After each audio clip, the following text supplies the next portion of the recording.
अपने YouTube channel exam 21 में आपका वेलकम है। इस भाग में हम लोग वैदिक काल से संबंधित इम्पॉर्टेंट क्वेश्चंस को देखेंगे जो आपके आगामी परीक्षाओं के लिए बहुत ही इम्पॉर्टेंट है। तो आगामी परीक्षाओं के लिए ये क्वेश्चन बहुत ही इम्पॉर्टेंट होंगे। आइए इनको हम लोग देखते हैं। यानी क्वेश्चन है वैदिक टॉपिक से रिलेट है और इस भाग का सीरीज का फर्स्ट क्वेश्चन है, चार वर्णों का उल्लेख प्रथम बार हुआ है। चार वर्ण से तात्पर्य है ब्राह्मण, फर्स्ट वर्ण है ब्राह्मण, दूसरा है क्षत्रिय, तीसरा है वैश्य और चौथा है शूद्राज, यानी चौथा शूद्र वर्ण है।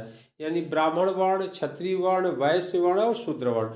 यही क्वेश्चन कह रहा है कि इन चार वर्णों का उल्लेख फर्स्ट टाइम कहाँ पर हुआ है। ऑप्शन ए है ऋग्वेद के प्रथम मंडल में, ऑप्शन बी है ऋग्वेद के द्वितीय मंडल में, ऑप्शन सी है ऋग्वेद के नवम मंडल में एंड ऑप्शन डी है ऋग्वेद के दसम मंडल में। तो इसका सही आंसर होगा डी। चार वर्णों का उल्लेख फर्स्ट टाइम ऋग्वेद के 10वें मंडल में किया गया है अथवा दसम मंडल में किया गया है। ओके, और यह बताया गया है कि इन चारों वर्णों की उत्पत्ति एक विशालकाय पुरुष है जिनका नाम ब्रह्मा बताया गया है। इनके मुख से ब्राह्मण वर्ण की उत्पत्ति बताई गई है और भुजा से क्षत्रिय वर्ण की उत्पत्ति बताई गई है और इनके उदर यानी एस्टमस से वैश्य वर्ण की उत्पत्ति बताई गई है एंड पैर से शूद्र वर्ण की उत्पत्ति बताई गई है। ओके, बढ़ते हम लोग अगले प्रश्न की ओर। अगला क्वेश्चन है, वर्ण व्यवस्था का सर्वप्रथम उल्लेख कहाँ मिलता है। अब यहाँ पर ध्यान रखिएगा, क्वेश्चन वही है लेकिन देखिए किस तरह से क्वेश्चंस को कन्वर्ट करके पूछा जाता है। एक ही प्रश्न को कई तरीके से पूछा जाता है। तो यहाँ पर भी क्वेश्चन वही है, वर्ण व्यवस्था का सर्वप्रथम उल्लेख कहाँ मिलता है और ऑप्शन में अब ऋग्वेद दे दिया है, यजुर्वेद, अथर्ववेद एंड भागवत गीता। ओके, तो यहाँ पर ध्यान रखना है कि वर्ण व्यवस्था का फर्स्ट सर्वप्रथम उल्लेख ऋग्वेद के दसम मंडल में मिलता है। तो यहाँ पर अब मंडल नहीं दिया है अपितु वेद का मेंशन किया है, उल्लेख किया है। तो इसका सही आंसर होगा ऋग्वेद, क्योंकि वर्ण व्यवस्था का उल्लेख ऋग्वेद के 10वें मंडल में किया गया है। तो इस प्रकार सही आंसर ये हो जाएगा। और यहाँ पर ध्यान रखिएगा, जो यजुर्वेद है, यजुर्वेद में यज्ञ संबंधी बातों का मेंशन किया गया है। तो यह धार्मिक क्रियाकलाप से रिलेट है, बी यानी यजुर्वेद। और अथर्ववेद में पहली बार मैजिक यानी जादू, टोना, वशीकरण इत्यादि जैसे बातों का उल्लेख किया गया है। तो यह इंपॉर्टेंट है, सब आप लोग देखिएगा। अगला क्वेश्चन है, अगला प्रश्न है, पूर्व वैदिक आर्यों का मुख्य व्यवसाय क्या था, यानी मेन ऑक्यूपेशन क्या था अर्ली वैदिक पीरियड आर्यों का। तो पूर्व वैदिक कालीन आर्यों का मुख्य व्यवसाय था, ऑप्शन ए है ट्रेड यानी व्यापार, ऑप्शन बी है वाणिज्य यानी कॉमर्स, ऑप्शन सी है कृषि यानी एग्रीकल्चर एंड ऑप्शन डी है पशुपालन यानी एनिमल हस्बेंड्री। ओके, तो इसमें सही आंसर होगा डी। पूर्व वैदिक कालीन आर्यों का जो मुख्य ऑक्यूपेशन था या व्यवसाय था वह पशुपालन था। फर्स्ट नंबर 1 पर पशुपालन आ जाएगा और एग्रीकल्चर सेकेंडरी यानी दूसरे नंबर पर हो जाएगी। ओके, तो इसमें सही आंसर डी होगा, मुख्य व्यवसाय पशुपालन था। ओके, अगला प्रश्न है, ऋग्वेद में उल्लिखित पणि शब्द बहुत इंपॉर्टेंट वर्ड है, यानी ऋग्वेद में उल्लिखित पणि संबंधित है। ए है एग्रीकल्चर से, बी है ट्रेड से, सी है उद्योग से और डी है पशुपालन से। यहाँ पर ध्यान रखना है कि जो ऋग्वेद में पणि शब्द का उल्लेख किया गया है वह व्यापार से किया गया है, यानी ट्रेड से है। ओके, न कि एग्रीकल्चर से, न कि उद्योग से, न कि पशुपालन से। अगला क्वेश्चन है, निम्नलिखित में से वैदिक धर्म में कौन सम्मिलित नहीं था। ओके, निम्नलिखित में से वैदिक धर्म में कौन सम्मिलित नहीं था। ऑप्शन ए है प्रकृति पूजा, ऑप्शन बी है मंत्रोच्चारण, ऑप्शन सी है मूर्ति पूजा एंड ऑप्शन डी है यज्ञ। तो यहाँ पर यूनिवर्सल कह रहा है, पूरे वैदिक पीरियड की बात इस क्वेश्चंस में कही जा रही है। तो वैदिक पीरियड में, वैदिक काल में प्रकृति पूजा होता था, यानी नेचर वर्शिप होता था, यह तो सही है। और क्वेश्चन कर रहा है क्या नहीं था, ध्यान रखना है आपको, क्या नहीं था। तो प्रकृति पूजा होता था, नेचर वर्शिप होता था, यह सही है। मंत्रोच्चारण था, यानी वेदों में मंत्र ही तो हैं। इसके बाद ऑप्शन सी कह रहा है मूर्ति पूजा। तो इस काल में, पूरे वैदिक पीरियड में मूर्ति पूजा का कहीं उल्लेख नहीं मिलता है। ओके। और ऑप्शन डी है यज्ञ, यानी यज्ञ का भी उल्लेख मिलता है, या यज्ञ होता था। उत्तर वैदिक काल में यज्ञ का प्रचलन हो गया था। ओके। तो इस प्रकार इसमें सही आंसर जो होगा सी, मूर्ति पूजा का प्रचलन नहीं था। ओके। अगला क्वेश्चन हम लोग देखते हैं। क्वेश्चन है ऋग्वेद काल में निष्क अलंकरण था, यानी निष्क नामक जो अलंकरण था, ऑर्नामेंट था, वह कैसा था। ऑप्शन ए है कान का, ऑप्शन बी है हाथ का, ऑप्शन सी है नाक का, और ऑप्शन डी है गले का। तो यहाँ पर ध्यान रखना है, निष्क का प्रयोग नेकलेस के रूप में किया जाता था, यानी गले का अलंकरण था। ओके, यानी आभूषण था, ऑर्नामेंट था। तो बहुत इंपॉर्टेंट शब्द है, कई बार एग्जाम में पूछा भी गया है।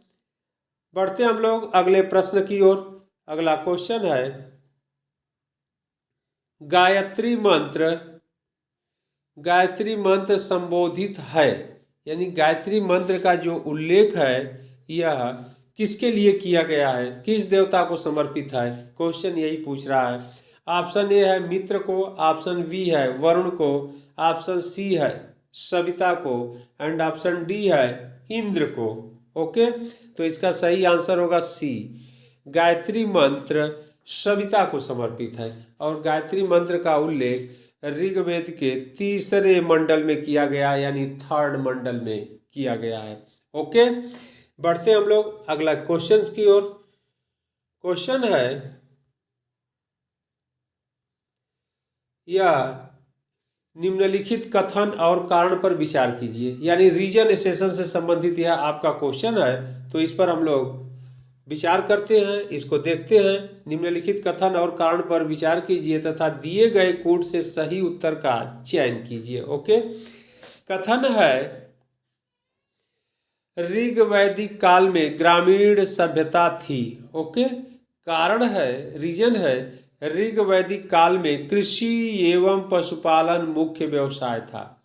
अब यहाँ पर कथन पर हम लोग विचार करते हैं। ऋग्वैदिक काल में ग्रामीण सभ्यता थी, तो यह सही बात है।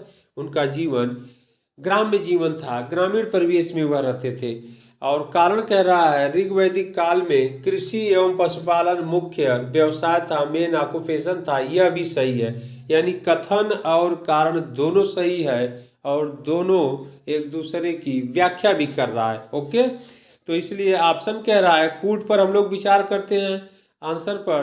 तो क्या ऑप्शन ए है कि ए तथा आर दोनों सत्य हैं, तथा आर ए की व्याख्या सही व्याख्या करता है। तो यह सही है, क्योंकि ग्रामीण जीवन में, ग्राम्य जीवन में कृषि और पशुपालन ही मुख्य व्यवसाय होता है। इसलिए दोनों तरीके से यह क्वेश्चन, कथन और कारण एक दूसरे से रिलेट है या को रिलेट है। ओके, तो इसका सही आंसर ए हो जाएगा। ए तथा आर दोनों सत्य है, तथा आर ए की सही व्याख्या है। ओके, अगले प्रश्न की ओर चलते हम लोग। और यहाँ ऑप्शन बी भी देख लीजिए आप लोग कि ऑप्शन बी में क्या है, कि ऑप्शन बी कह रहा है ए तथा आर दोनों सत्य हैं, तथा आर ए की सही व्याख्या नहीं करता है, तो इसलिए यह सही नहीं होगा। ऑप्शन सी कह रहा है कि ए सत्य है, आर असत्य है, तो यह गलत है। आर भी सत्य है। ऑप्शन डी कह रहा है कि ए असत्य है, आर सत्य है, तो यह भी नहीं होगा, क्योंकि ए भी क्या है, असत्य नहीं है, अपितु सत्य है, ट्रूथ है। अगला क्वेश्चन है आर्य शब्द का शाब्दिक अर्थ है।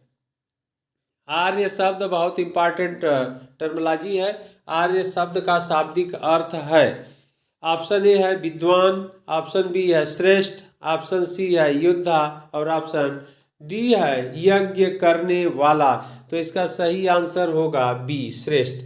आर्य संस्कृत का शब्द है और वेदों का जो भाषा है, लैंग्वेज है, वह भी संस्कृत है, इसलिए आर्य का शाब्दिक अर्थ होता है श्रेष्ठ। अगला क्वेश्चन है, ऋग्वेद के किस मंडल में शूद्र शब्द का उल्लेख हुआ है? ओके, बहुत इंपॉर्टेंट क्वेश्चन है। ऋग्वेद के किस मंडल में शूद्र शब्द का उल्लेख हुआ है? ऑप्शन ए है प्रथम, ऑप्शन बी है सप्तम, ऑप्शन सी है अष्टम एंड ऑप्शन डी है दसम मंडल। ओके, तो किस मंडल में कह रहा है? तो सही आंसर होगा दसम मंडल में, क्योंकि ऋग्वेद के 10वें मंडल के पुरुष सूक्त में इन 4 वर्णों का उल्लेख किया गया है, और 4 वर्ण है ब्राह्मण, क्षत्रिय, वैश्य एंड शूद्राज। ओके, इस प्रकार इसका शूद्र शब्द का उल्लेख जो कर रहा है, इसका सही आंसर होगा डी दसम मंडल में। अगला क्वेश्चन हम लोग देखते हैं।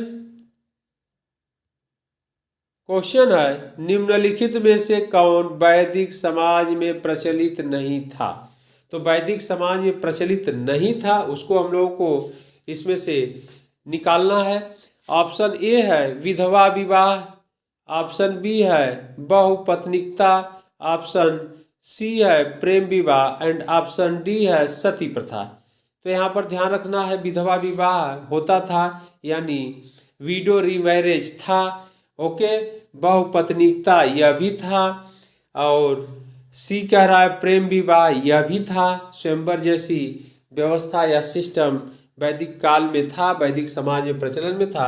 ऑप्शन डी कह रहा है सती प्रथा, यही प्रथा नहीं थी, ध्यान रखिएगा, सती सिस्टम वैदिक समाज में प्रचलित नहीं था। तो इस प्रकार इसमें से कौन सही नहीं होगा? डी सही नहीं होगा, जबकि विधवा विवाह, बहुपत्निकता एंड प्रेम विवाह प्रचलन में था समाज में। ओके, आगे बढ़ते हम लोग। अगला क्वेश्चन है, वैदिक युग की सर्वाधिक प्राचीन संस्था कौन सी थी? ओके, यानी वैदिक एज की सर्वाधिक प्राचीन संस्था कौन सी थी? ऑप्शन ए है परिषद, ऑप्शन बी है सभा, ऑप्शन सी है समिति एंड ऑप्शन डी है विदत। तो सबसे प्राचीन जो संस्था थी वह विदत थी। ओके, बहुत इंपॉर्टेंट क्वेश्चन है, एग्जाम में हमेशा पूछा जाता है। अगला क्वेश्चन है, ऋग्वेद का 9वां मंडल जिस देवता को समर्पित है? तो ऋग्वेद का 9वां मंडल जिस देवता को समर्पित है, उस देवता का नाम क्या था? ऑप्शन ए है अग्नि, ऑप्शन बी है सोम, ऑप्शन सी है इंद्र और ऑप्शन डी है वरुण। ओके, तो ऋग्वेद का 9वां जो मंडल है वह सोम को समर्पित है। बहुत इंपॉर्टेंट क्वेश्चन है, हमेशा पूछा जाता है, और 9वें मंडल में सोम को जो समर्पित है 114 सूक्तों में उल्लेख किया गया है सोम का। तो यह इंपॉर्टेंट है, 9वां मंडल पूरी तरह से सोम को समर्पित है, और सोम वृक्षों के देवता थे, और इस वृक्ष से ही एक प्रकार का जूस या रस निकलता था जिसे सोम रस कहते थे, और सोम रस आर्यों का और उनके देवताओं का दोनों का मुख्य पेय पदार्थ था। ओके, तो यह बहुत इंपॉर्टेंट क्वेश्चन है, आप लोग इसको देखिएगा। अगला क्वेश्चन है यानी प्रश्न है,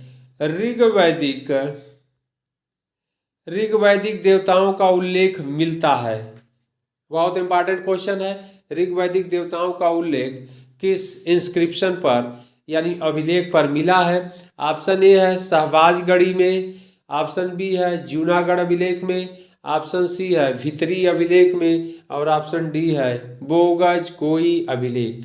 तो इसका सही आंसर होगा डी, बोगज कोई अभिलेख में वैदिक कालीन देवताओं का उल्लेख मिलता है, यानी यह बोगज कोई अभिलेख एशिया माइनर में स्थित है, यानी इस समय तुर्की देश में यह पड़ता है। बोगज कोई प्लेस या स्थान या साइट, वहीं पर एक अभिलेख मिला है, इंस्क्रिप्शन मिला है, जिस पर 4 देवताओं का अंकन है, इंद्र, मित्र, वरुण एंड नासत्य। इन 4 वैदिक कालीन देवताओं का उल्लेख यहाँ मिलता है। तो बहुत इंपॉर्टेंट है, इसको ध्यान रखिएगा आप लोग। बढ़ते हम लोग अगले प्रश्न की ओर। अगला प्रश्न है, और यहाँ पर ध्यान रखिएगा ऊपर वाले क्वेश्चन जो हम लोग एक्सप्लेन किए हैं, डिस्कस किए हैं, वही क्वेश्चन है, तो इसको और अच्छे से आप लोग जान लीजिए कि बोगज कोई एशिया माइनर से प्राप्त बोगज कोई अभिलेख में जिन वैदिक देवताओं का आह्वान किया गया है वे हैं। तो वे देवता कौन हैं? तो उस पर हम लोग 4 देवताओं का नाम देखे हैं, इंद्र, मित्र, वरुण और नासत्य। तो यहाँ पर हम लोग ऑप्शन ए में देखते हैं, यहाँ अग्नि है, अग्नि का उल्लेख है नहीं, तो यह तो होगा ही नहीं। सोम का भी उल्लेख नहीं है, रुद्र का भी नहीं है, तो यह एकदम नहीं हो सकता है। ऑप्शन बी है मित्र, पूषा, सोम। तो इंद्र, मित्र, मित्र का तो है लेकिन पूषा का उल्लेख नहीं है, सोम का भी उल्लेख नहीं है। ऑप्शन सी को हम लोग देख लेते हैं, इंद्र, मित्र, वरुण। तो इंद्र और वरुण का उल्लेख है, अपितु सूर्य और यम का उल्लेख नहीं है, यह भी नहीं ऑप्शन हो सकता है। ऑप्शन डी कह रहा है इंद्र, मित्र, वरुण एंड नासत्य, यह 4 देवता का उल्लेख है। इसको आप लोग याद कर लीजिएगा, ये बार बार एग्जाम में पूछता है, इसी तरह के क्वेश्चंस करके क्वेश्चन आपसे पूछे जाते हैं। तो इंद्र, मित्र, वरुण वो भी क्रम से नहीं है, तो क्रम को बदल करके आपसे क्वेश्चन गलत करवाता है आयोग द्वारा, एग्जाम में आपसे पूछा जाता है और आप लोग आसानी से इनको प्रश्नों को गलत कर देते हैं। तो ध्यान रखिएगा, इंद्र, मित्र, वरुण और नासत्य एशिया माइनर से जो बोगज कोई इंस्क्रिप्शन मिला है, अभिलेख मिला है, वहाँ से यह प्राप्त हुए हैं या उन पर इन 4 वैदिक कालीन देवताओं का अंकन है, ओके, या नाम खुदा है। अगला प्रश्न हम लोग देखते हैं। अगला क्वेश्चन है, वैदिक काल में किस पशु को अघन्या माना गया है? बहुत इंपॉर्टेंट क्वेश्चन है। वैदिक काल में किस पशु को अघन्या माना गया है? ऑप्शन ए है बैल, बी है भेड़, सी है गाय एंड डी है हाथी। ओके, तो अघन्या गाय को कहा गया यानी काऊ को कहा गया है। वैदिक काल में किस पशु को अघन्या माना गया है? तो काऊ को माना गया है। अघन्या से तात्पर्य है जिसे मारा न जा सके, ओके, जिसे मारा न जा सके। इसलिए वैदिक काल में जो पशुओं में जो सबसे मूल्यवान पशु था, एनिमल था, वह काऊ यानी गाय थी। आर्यों के जीवन में गाय का बहुत महत्वपूर्ण स्थान था और विनिमय का माध्यम भी या किसी वस्तु के क्रय विक्रय के में गाय के मूल्य के बराबर उसका मूल्य गाय के रूप में उसे मूल्य निर्धारित किया जाता था। ओके, तो यह बहुत इंपॉर्टेंट क्वेश्चन थे सब, आप लोग इसको अच्छे से देखिएगा और हमारा चैनल एग्जाम 21 आप लोग सब्सक्राइब अवश्य कर दीजिएगा, जिससे वीडियो का नोटिफिकेशन आप लोगों को तत्काल मिले, कोई वीडियो मिस न हो। और ऑनलाइन क्लास भी जल्द ही स्टार्ट हो जाएंगे हमारे, उसका भी आप लोगों को लाभ मिलेगा, तो ध्यान रखिएगा आप लोग। फिर इसी तरह हम लोग अगले भाग में मिलते हैं, तब तक के लिए धन्यवाद।